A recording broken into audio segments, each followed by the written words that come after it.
अस्सलाम वालेकुम नाज़रीन, मैं मोहम्मद शफुद्दीन सच न्यूज़ में आपका खैर मकदम करता हूँ। पेश है आज की अहम खबर। ऑनलाइन शॉपिंग करना हो तो सच न्यूज़ की किसी भी वीडियो के डिस्क्रिप्शन में दी गई लिंक को क्लिक कर पाइए बम्पर ऑफर्स और करिए शॉपिंग।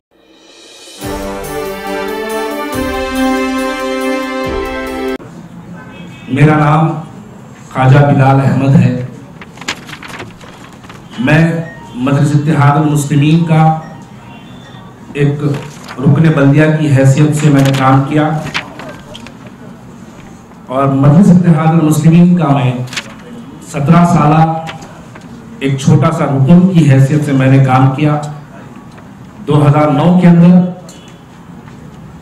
GHMC के इंतखाबात जब हुए तो इंतखाबात के अंदर मैंने रेन बाजार वार्ड 29 से कामयाबी हासिल की और उससे पहले मैं इत्तेहाद इलेक्ट्रिसिटी कॉन्ट्रैक्ट एम्प्लॉयज यूनियन का प्रेसिडेंट रहा और हल्के के अंदर एक सरगर्म कारकुन की हैसियत से मैं काम करता रहा।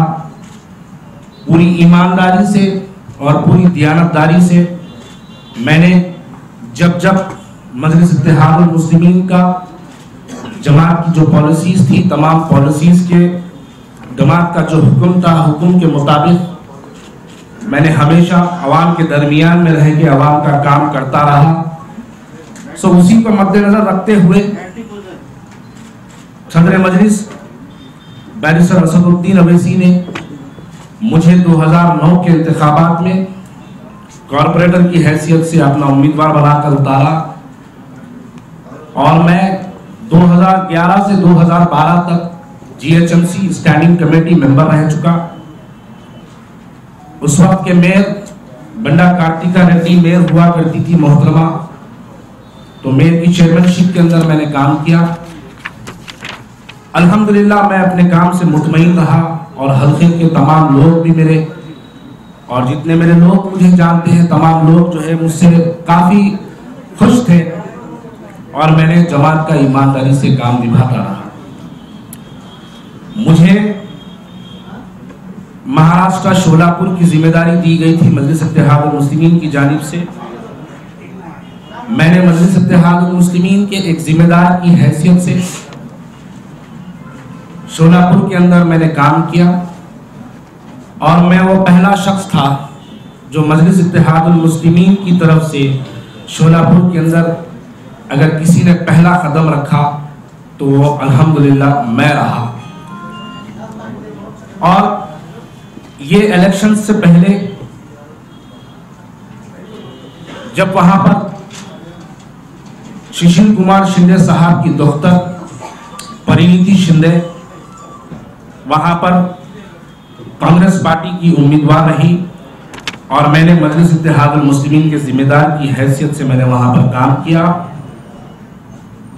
और नताइज जैसा मीडिया वाले जानते हैं, हमारे तमाम लोग जो सियासी वाबस्तगी रखते हैं वो तमाम लोग जानते हैं कि वहां पर मजलिस इत्तेहादुल मुस्लिमीन ने 40,000 वोट हासिल किए मुसलमानों के हक के लिए और मुसलमानों की सरबुलंदी के लिए और मुसलमानों के तहफ़्फ़ुज़ के लिए ये जमात काम करती रही। मैं यही सोचकर मजलिस इत्तेहादुल मुस्लिमीन का काम बड़ी ईमानदारी से और काफ़ी जज्बे से मैं ये काम करता रहा। लेकिन मैंने जब इस चीज को गौर किया कि हमारे काम से मजलिस इत्तेहादुल मुस्लिमीन के काम से किन जमातों को जो है फायदा पहुंच रहा है और किन सियासी जमातों को नुकसान हो रहा है, मैंने जब काफी ज्यादा इसके पीछे गौर और फिक्र किया तो आज आपको यहां पर और मैं आपको ये भी बताऊंगा कि किस बुनियाद पर मैंने मजलिस इत्तेहादुल मुस्लिमीन से दस्तबरदारी हासिल करने का ऐलान किया। देखिए, ये तमाम लोग जानते हैं कि हम एक ऐसे मुल्क में रहते हैं, ये मुल्क मजहबों का एक गुलदस्ता ये मुल्क कहा जाता है। ये मुल्क हिंदू मुसलमान भाईचारगी के लिए माना जाता है और ये मुल्क किसी एक मजहब के तबके के मानने वालों का ये मुल्क नहीं है। ये मुल्क हर मजहब के मानने वालों के मजहब को बढ़ावा देने वाले मुल्क का नाम हिंदुस्तान है। आप देखिए, दुनिया में कोई एक ऐसा मुल्क नहीं है जहां पर किसी एक मजहब के मानने वाले को इजाजत, यानी हर मजहब के मानने वाले को किसी एक मुल्क में अगर इजाजत मिलती है तो ऐसे कई मुल्क हैं। आप बताइए, आज मजलिस इत्तेहादुल मुस्लिमीन किस मोड़ पर आकर ठहरी है? आज मजलिस इत्तेहादुल मुस्लिमीन ये वो सियासी जमात नहीं रही जिसके अंदर मैंने आज से 17 साल पहले मैंने शमूलियत हासिल की थी। मैं इस बात को फख्र से कह सकता हूं कि मैंने मरहूम सदर मेरे सुल्तान सलाहुद्दीन अवैसी साहब सालारे मिल्लत कर उनके कारनामे देखकर मैंने मजलिस इत्तेहादुल मुस्लिमीन में शमूलियत हासिल की थी। और मैं जब मजलिस इत्तेहादुल मुस्लिमीन में शमूलियत हासिल किया, आज के जो सदर है मजलिस के, वो चारमीनार के एमएलए हुआ करते थे। आप बताइए, क्या कभी, मैं मीडिया वालों से सवाल करना चाहता हूं कि क्या कभी नांदेड़ को छोड़कर क्या मजलिस इत्तेहादुल मुस्लिमीन ने कभी कहीं बाहर किसी दूसरे स्टेट के अंदर इंतखाबात में हिस्सा लिया? ये कभी सालार की पॉलिसी नहीं रही। सालार हमेशा वक्त की हुकूमतों से लड़ते रहे और मुसलमानों के मसाइल को मनवाते रहे। लेकिन आज वक्त की हुकूमतों के, मैं कुछ खुल के कहना चाहता हूं कि वक्त की हुकूमतों के जूतियां चाटने पर मजलिस इत्तेहादुल मुस्लिमीन यहां पर आज अपना मुकाम पैदा करी हुई है। आप बताइए, कांग्रेस से आज मैंने जब गुलाम नबी आज़ाद साहब से मैंने मुलाकात की तो गुलाम नबी आज़ाद साहब ये वो एक ऐसा शख्स है, अगर सेकुलरिज्म को जिंदा चलते हुए किसी को देखना है तो जाके गुलाम नबी आज़ाद साहब को देखिए। यकीन जानिएगा, सेकुलरिज्म के सही माने गुलाम नबी आज़ाद साहब से आपको मिलेंगे। उन्होंने मुझको 2 घंटे बिठाकर सिर्फ सेकुलरिज्म और कम्युनलिज्म की बात की और उन्होंने बताया कि किस तरीके से कि हिंदू फिरका परस्त ताकतों को आज हिंदुस्तान के अंदर ताकतें मिल रही है। ये ताकतें सिर्फ जो आज मिल रही है, इसकी सबसे बड़ी वजह हमारे हैदराबाद की कायदीन है। आप बताइए, मजलिस इत्तेहादुल मुस्लिमीन का कौन सा ऐसा, इनकी वहां पर कौन सी ऐसी बॉडी थी जो बिहार के अंदर काम की? आप बताइए, मैं खुद भी बिहार के अंदर 45 दिन मैंने काम किया बिहार के अंदर। वहां पर हमारी कोई इफ्तिदाई के सदर मोहतमदीन नहीं, हमारे वहां पर कोई वर्कर नहीं, वहां पर हमारी कोई तंजीम नहीं, वहां पर कोई हमारी यूनिट नहीं, वहां पर हमारे कोई कायदीन नहीं। हम ऐन इलेक्शन से 2 महीने पहले बिहार के इलेक्शन का ऐलान करते हैं और जाके वहां पर हम अपने मुहिम का स्टार्ट करते हैं। आप बताइए, इससे फायदा किसको पहुंचता है? इससे फायदा आपके जो भड़काऊ भाषण है, आपके जो फिरका परस्ती के जो अल्फाज हैं, आपके फिरका परस्ती के अल्फाज सिर्फ कम्युनलिज्म के ऊपर जो पॉलिटिक्स चलाते हैं उनको फायदा पहुंचाने के लिए आपके बयानात दिए जाते हैं। आप तमाम से मैं और एक बात आपको कहना चाहता हूं कि लोग कहते हैं कि बताइए, मजलिस इत्तेहादुल मुस्लिमीन का उत्तर प्रदेश के अंदर, आपने कहा कि हमने उत्तर प्रदेश के अंदर काम किया, हमने उत्तर प्रदेश के अंदर ये मुसलमानों को इत्तेहाद की बुनियाद पर दावत दी। मैं आपके सामने कुछ पेपर्स बताना चाहता हूं। आप देखिएगा, उत्तर प्रदेश की एक कॉन्स्टिट्यूंसी है जिसका नाम तांडा है। ये तांडा जो कॉन्स्टिट्यूंसी है, ये तांडा कॉन्स्टिट्यूंसी के अंदर संजू देवी करके एक भारतीय जनता पार्टी का कैंडिडेट था, अजीमुल हक पहलवान करके एक समाजवादी पार्टी का कैंडिडेट था, और एक मनोज कुमार वर्मा करके बहुजन समाज पार्टी का कैंडिडेट था, और मजलिस इत्तेहादुल मुस्लिमीन के कैंडिडेट का नाम इरफान पठान है। आप देखिएगा, भारतीय जनता पार्टी के कैंडिडेट ने 74,768 वोट हासिल किए और अजीमुल हक पहलवान समाजवादी पार्टी का 73,043 वोट्स हासिल किया। यानी इसकी शिकस्त भारतीय जनता पार्टी का जो कैंडिडेट जीता है, उसकी जो जीत की कामयाबी बनी वो सिर्फ 800 वोटों की कामयाबी बनी।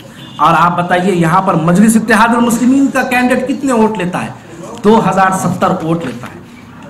अगर ये माना कहूं कि अगर ये बीजेपी की दलाली नहीं है तो फिर मुसलमानों को गुमराह करने की जो है जरूरत नहीं है।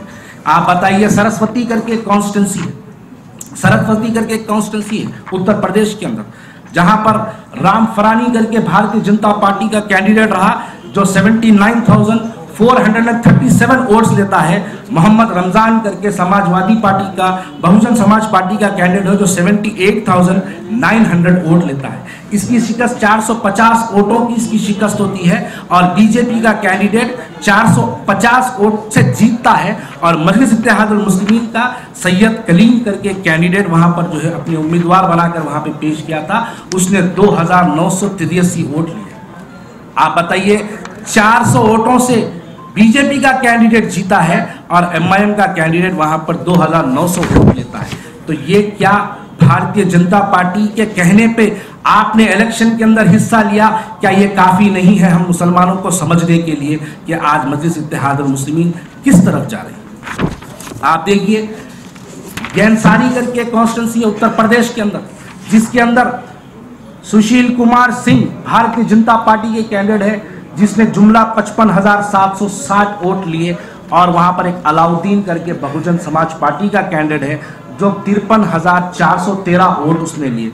मजलिस इत्तेहादुल मुस्लिमीन का मंजूर आलम खान वहां पर एक कैंडिडेट था जिसने 4,000 वोट लिए। आप अगर इन चीजों को अगर हम ना समझें तो हमारे लिए आगे मुस्तकबिल के अंदर और भी नुकसानात का सामना करना पड़ेगा। आप बताइए, आज मजलिस इत्तेहादुल मुस्लिमीन कर्नाटक के इंतखाबात का ऐलान करती है और कर्नाटक के अंदर ये ऐलान करते हैं कि 60 सीट लड़ाएंगे। आपकी कर्नाटक में कोई तंजीम नहीं है, आपकी कर्नाटक में कोई वर्कर नहीं है, आपकी कर्नाटक में कोई यूनिट नहीं है, लेकिन उसके बावजूद आप कर्नाटक जा रहे हैं। क्यों जा रहे हैं? क्योंकि सिर्फ वहां पर कांग्रेस पार्टी यानी एक सेकुलर पार्टी को वहां पर शिकस्त हो और वहां पर भारतीय जनता पार्टी को फायदा पहुंचाने के लिए, जैसे साबिका में इन्होंने उत्तर प्रदेश के अंदर फायदा पहुंचाया, वैसे ही मुस्तकबिल के अंदर कर्नाटक के अंदर भी ये फायदा पहुंचाने के लिए वहीं पे जा रहे हैं। आप बताइए, हम इस मुल्क में रहते हैं जहां पर एक मजहबों को मानने वाला एक यहाँ पर गंगा जमनी तहजीब वाला मुल्क कहा जाता है, जिसके अंदर हर मजहब को मानने वाले लोग रहते हैं। तो हमको हर के साथ मिलकर, सबके साथ मिलकर काम करने की जरूरत है। और जब हम बात करते हैं कि हम अगर ये कहते हैं कि आज मजलिस इत्तेहाद, अब इलेक्शन आएंगे फिर 2019 के अंदर, तो 2019 के अंदर मजलिस इत्तेहादुल मुस्लिमीन फिर अपने हल्कों के अंदर पैदल दौरे करेगी। पैदल दौरों के अंदर फिर यही कहा जाएगा कि मुसलमानों इत्तेहाद की जरूरत है। हम जब पुराने शहर के डेवलपमेंट की बात करते हैं तो पुराने शहर के डेवलपमेंट को कम्युनलिज्म की डिबेट पे कन्वर्ट किया जाता है, कम्युनलिज्म की डिबेट पे कन्वर्ट किया जाता है। क्या पुराना शहर तरक्की करने के लायक नहीं? आप बताइए, आज पुराने शहर के अंदर क्या मेट्रो रेल की जरूरत नहीं? आप बताइए, क्या तेलंगाना के अंदर मुसलमानों को 12% तहफुजात की रिजर्वेशन की क्या जरूरत नहीं? हमको इन चीजों की जरूरत है, लेकिन अगर हम इन सवालात को पैदा करते हैं तो मजलिस इत्तेहादुल मुस्लिमीन हमारी मुबाहिस को कम्युनलिज्म की तरफ लेके जाए। और जब मैंने कांग्रेस पार्टी का, जब गुलाम नबी आजाद साहब से मैंने मुलाकात किया, मैं उस वक्त इस बात को अहद कर लिया था कि मैं आज से इन ताकतों से खुल के लड़ूंगा जो ताकतें हिंदुस्तान के जमहूरी मुल्क के जमहूरियत को कमजोर करने वाली, भले ही मैं फिक्र नहीं करूंगा। मैं पुराने शहर के उस हल्के से ताल्लुक रखता हूं जिसका नाम याकूतपुरा है। मैं मजलिस इत्तेहादुल मुस्लिमीन का काम करने के लिए मैंने 23 मुकदमात को सामना किया। मैं 6 मरतबा जेल गया, मेरी राउडी शीट खोली गई, मुझ पर पीडी एक्ट डाला गया, उसके बाद मेरा पासपोर्ट सस्पेंड कर दिया गया, मेरा वेपन लाइसेंस सस्पेंड कर दिया गया। लेकिन मैं आप तमाम के सामने एक वाज़ेह तौर पे कहना चाहता हूं, अगर मेरी जान भी जाती है तो मैं अपनी जान को दे के रहूंगा, लेकिन पुराने शहर के मुसलमानों के दरमियान में ठहरकर सेकुलरिज्म और कम्युनलिज्म के बारे में जरूर बात करूंगा। अगर इसकी मुखालिफत अगर कोई करेंगे, खुदा की कसम अपनी जान को पेश करने के लिए तैयार हूं, लेकिन किसी के सामने झुकने वालों में से मैं नहीं हूं। मेरे पर जितने जुल्म सितम हो चुके हैं, अब आपके पास कोई चीज बाकी नहीं रही कि मुझ पर जुल्म करे, क्योंकि मैं ऑलरेडी उनके जुल्म झेल चुका हूं। अगर कोई चीज मेरे पे बाकी है तो वो सिर्फ एक एनकाउंटर ही बाकी है जो कि आप करवा सकते हैं, वो उसके लिए भी अल्हम्दुलिल्लाह मैं तैयार हूं। आज लोग कहते हैं मुझे कि आपने मजलिस इत्तेहादुल मुस्लिमीन से दस्तबरदारी हासिल की, ये गलत बात है, आप गद्दार हैं, आप कौम के आप मुनाफिक हैं। अरे अल्हम्दुलिल्लाह मेरा भी कलमा वही है, आपका कलमा अलग नहीं। मैं जब 17 साल मजलिस इत्तेहादुल मुस्लिमीन में काम किया, जब मैं बहुत जियाला, नौजवान, जज्बाती, हर तरह से मुझे कहा जाता था, आप कई तकरीरें असदुद्दीन अवैसी साहब की याकूतरे के अंदर आप सुनिए, कई मर्तबा उन्होंने कहा मेरा मर्द मुजाहिद कॉर्पोरेटर ख्वाजा बिलाल इस शहर नशीन पे बैठा हुआ है, इससे पूछिए मक्का मस्जिद के फसादों के बाद किन लोगों ने हल्कों के अंदर पैदल दौरे किए। क्या उस वक्त मैं मर्द मुजाहिद था? उस वक्त मेरे पास कौम का जज्बा, दर्द, तकलीफ सब कुछ थी। लेकिन आज जैसे ही मैं सदर मजलिस को, जैसे ही मैंने जमात का इस्तीफा दिया, मेरा नाम लिखा गया कि गद्दार मजलिस।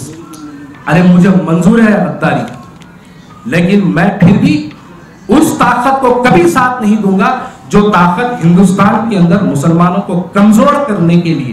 आप बताइए, अगर क्या हिंदुस्तान के अंदर आज जो सियासत जिस तौर पे चल रही है, 2 सियासी जमातें चाहते हैं कि हिंदुस्तान के 15% मुसलमान एक सियासी जमात में आ जाएं और 85% गैर मजहब को मानने वाले लोग एक सियासी जमात में आ जाएं।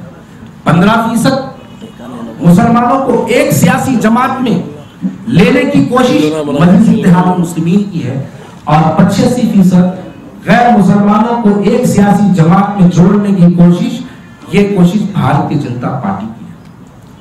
आप बताइए, अरविंद केजरीवाल ने एक इंटरव्यू के दौरान उन्होंने कहा था कि दिल्ली के अंदर अमित शाह का एक एडवोकेट है जिसका नाम बहुजा है, नितिन बहुजा उसका नाम है। अरविंद केजरीवाल ने दिल्ली की प्रेस कॉन्फ्रेंस के अंदर उन्होंने कहा था कि मुझे एक एडवोकेट ने लेटर लिखा 11 सितंबर 2015 अमित शाह के घर पर रात में 3 बजे अकबरुद्दीन ओवैसी साहब अमित शाह से मुलाकात करते हैं। इसका खुलासा अरविंद केजरीवाल ने किया था। क्या कभी ये वीडियो पुराने शहर में वायरल हुई? नहीं होगी। और मैं दिल की गहराइयों से मैं बात कहना चाहता हूं, आज सोशल मीडिया, देखिए सहाफत एक ऐसा पेशा है, आप हर एक को सुनते हैं, लेकिन आपको चाहिए आज अगर हिंदुस्तान के अंदर अगर कम्युनिज्म को अगर कहीं बढ़ावा मिल रहा है तो ये कुछ मीडिया वालों की वजह से भी मिल रहा है। मैं ये नहीं कह रहा हूं कि पुराने शहर की मीडिया, आज अगर नरेंद्र मोदी को यहां पर हिंदुस्तान का सबसे बड़ा कम्युनल फेज अगर किसी ने बनाया तो वो हमारे हिंदुस्तान की मीडिया है। मैं तो मीडिया वालों से गुजारिश करता हूं कि आप कम्युनलिज्म को प्रमोट ना करें, आप सेकुलरिज्म का साथ। आज सेकुलरिज्म कहां जिंदा है? आप बताइए, क्या हमारे पास कभी हुआ करता था? मेरे कई हिंदू दोस्त, मेरे बचपन के दोस्त हुआ करते, मैंने स्कूलों में पढ़ा, मैं सिकंदराबाद के कोतवाल स्कूल का स्टूडेंट हूँ। मैं हिंदू दोस्तों के साथ बैठता था और उनकी बहनें मेरे हाथ पे राखी बांधा करती थी। और मेरा दोस्त विजय करके, वो ईद के दिन मेरे घर पे आके मेरी वालदा के हाथ से सिवैया खाता था। आज ये आने के लिए तैयार नहीं है, विजय की बहन मुझसे बात करने के लिए तैयार नहीं। क्यों? क्योंकि हमने अपने मजहब को इस तरीके से इन लोगों के सामने पेश किया कि ये लोग समझते हैं, ये लोगों को हमारे कायदीन ने, चाहे वो 2 तरफा, चाहे मुसलमानों के कायदीन हो या गैर मुसलमानों के कायदीन हो, हम लोगों ने इस तरीके से इसको प्रमोट कर दिया कि इनको नफरत की दीवार पर लाकर ठहराने वाले हमारे अपने कायदीन हैं कि जो नफरत की दीवार पर लाके जो आज खड़ा करें। आपको मैं ये कहना चाहता हूं कि इसके जिम्मेदार कौन है? इसके जिम्मेदार ये हमारे जो भड़काऊ भाषण देने वाले लोग हैं, ये लोग इसके जिम्मेदार हैं। मैं सिर्फ भड़काऊ भाषण से मुराद, मेरा ये मतलब नहीं है कि मैं सिर्फ मुसलमानों को कह रहा हूं। आप बताइए, हमारे दूसरे मजहब के मानने वाले लोग भी किस तरीके से इश्तिहार अंगेज बयानात उनके आते हैं। और ये बयानात की शुरुआत कहां से हुई? ये बयानात की शुरुआत जो हुई है, ये हमारे अपने लोगों से शुरू हुई। तो हम अगर आज कम्युनलिज्म अगर इस हद तक आगे बढ़ चुका है तो इसके अंदर यकीनन हम जिस सियासी जमात का साथ देते रहे उस सियासी जमात भी बराबर इसके अंदर हिस्सेदार है। मैंने जैसा भी आपके सामने बताया, भारतीय जनता पार्टी को किस तरीके से जिताने का काम उत्तर प्रदेश के अंदर किया गया, भारतीय जनता पार्टी को जिताने का काम किस तरीके से महाराष्ट्र के अंदर किया गया। क्या ये मेरी बात गलत है? अगर जब हम इन बातों को बोलते हैं किसी के सामने तो हमारे से कहता है कि तुम कांग्रेस पार्टी के अंदर शमूलियत के लिए बताओ मुसलमानों, कांग्रेस पार्टी ने मुसलमानों को क्या दिया? बाबरी मस्जिद की शहादत दी। जज्बाती बातें हमारे सामने करते हैं। अरे कांग्रेस पार्टी ने अगर बाबरी मस्जिद की शहादत दी, बाबरी मस्जिद की शहादत में अगर कांग्रेस पार्टी का अगर इसके अंदर कोई दखल रहा तो क्यों आप और आपकी जमात के सदर, मरहूम सदर 14 साल तक कांग्रेस पार्टी के साथ अलायंस एंजॉय करते रहे? बाबरी मस्जिद की शहादत के वक्त आप अलायंस के अंदर कांग्रेस पार्टी से थे। अगर कांग्रेस पार्टी उसके अंदर शामिल थी तो आप अपना अलायंस तोड़ना था। लेकिन वक्त के हिसाब से चलना, सियासत, जैसे कि उनका एक बयान है, सियासत हमारे घर की लौंडी है। यकीनन आपके घर की लौंडी, आपने घर की लौंडी को इस तरीके से आपने उसको परख के रखा है कि आपने देख लिया था 2014 के अंदर कांग्रेस पार्टी फिर से दोबारा तेलंगाना के बाइफर्केशन के बाद फिर इक़्तिदार पे नहीं आने वाली थी। आप अल्हम्दुलिल्लाह बैरिस्टर है, अल्लाह ताला ने आपको बहुत बड़ी समझ दी है, सियासी हालात आप दूर से देख के समझते हैं। तो जब तेलंगाना का बाइफर्केशन हुआ, बाइफर्केशन के बाद आपने इस बात को समझ लिया था कि वहां पर फिर तेलंगाना के अंदर, आंध्र प्रदेश के अंदर कांग्रेस पार्टी वापस आने वाली नहीं है। इसलिए आपने चार मीनार मंदिर का इश्यू आपने उठाया और कांग्रेस पार्टी से अलायंस को तोड़ने का ऐलान किया। अगर इनको मालूम होता कांग्रेस से अलायंस तोड़ने के लिए आप आज एक मुहिम चला के तेलंगाना के अंदर एक नया माहौल पैदा करने के लिए, क्योंकि आपको टीआरएस के साथ जाना था और आप टीआरएस के साथ हैं। उस वक्त भी जब टीआरएस के साथ आप थे, जब कांग्रेस के साथ आप थे और आपने कांग्रेस का जब अलायंस तोड़ने का ऐलान किया दारुसलाम में प्रेस कॉन्फ्रेंस के जरिए, उस वक्त भी आप टीआरएस की मुखालिफत कर रहे थे। लेकिन जैसे ही टीआरएस जीत के आई, आते ही दूसरे दिन मेरे दोनों कायद केसीआर के घर पे जाके मुलाकात करते हैं। यही मीडिया वालों ने बताया इसको। 2 दिन पहले तक मुखालिफत रही, लेकिन जैसे ही टीआरएस की हुकूमत आई, टीआरएस की हुकूमत आने के बाद आपने जाके टीआरएस के साथ अपनी शमूलियत का इख्तियार, बहरहाल आपने अलायंस का ऐलान किया। जी वालेकुम सलाम। यहाँ पर ठहरे वाले भाइयों से नहीं है, हिंदुस्तान की तमाम मीडिया, तमाम मिशनरी जो ऊपर बैठी है, ऊपर बैठने वाली मिशनरी इसको इस्तेमाल की और इसको इस्तेमाल करता आज उसने इसको एक कम्युनल फेस के तौर पर लाके बताया। लेकिन साथ ही साथ अगर हम सिर्फ इन मुबाहिस पर जाए तो ये हमारे लिए बहुत नुकसानदेह है।